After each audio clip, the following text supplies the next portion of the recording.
रमाईला जिथं अग्नी देण्यात आली, वरळीतलं स्मशानभूमी दादरचं पदयात्रा काढायची आणि तिथं रमाईला मानवंदना द्यायला जाण्याची प्रथा आपण सुरू करायची.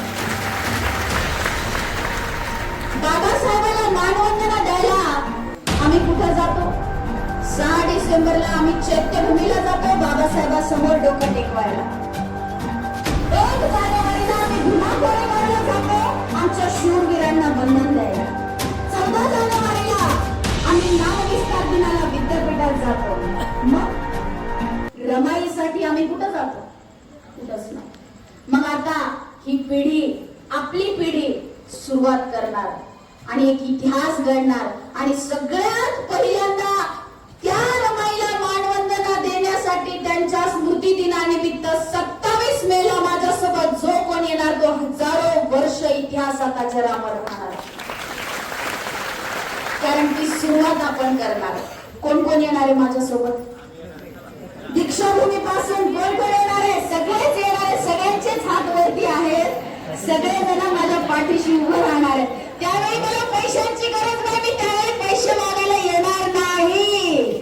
रमाईच्या कार्याला नतमस्तक व्हायला, डोकं टेकवायला, त्यांच्या पुढे अभिवादन करायला. 1 रुपया मला घ्यायचा नाही तुमच्याकडून. मला तुमच्याकडून पैशांची अपेक्षा नाही, पण माझं काम करत असताना मला ज्या आर्थिक अडचणींचा सामना करावा लागत असतो त्याच्यासाठी पैसे लागतात. आता लोकांना त्या दरम्यान फक्त आपल्याला पदयात्रा काढायची. किती येतील मला माहित नाही. 10 लोक आले तरी मी जाणार. मी एकटी जाणार. कोणी नाही आलं तरी मी जाणार. कारण माझ्या मायेसाठी तिथपर्यंत मी जाणार.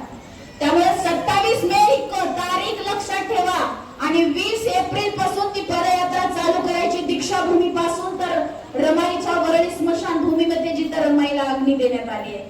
तर तयारी करा. मी सुद्धा तयारी करते. कोणत्या जिल्ह्यातून किती लोक येणार आहेत मला माहित नाही, पण आपण एक कमिटी नेमणार आहोत. त्या कमिटीतून ते लोक तिथे येऊन तुमच्याशी संपर्क साधतील आणि दीक्षाभूमी पासून आपण ही सुरुवात करणार आहोत.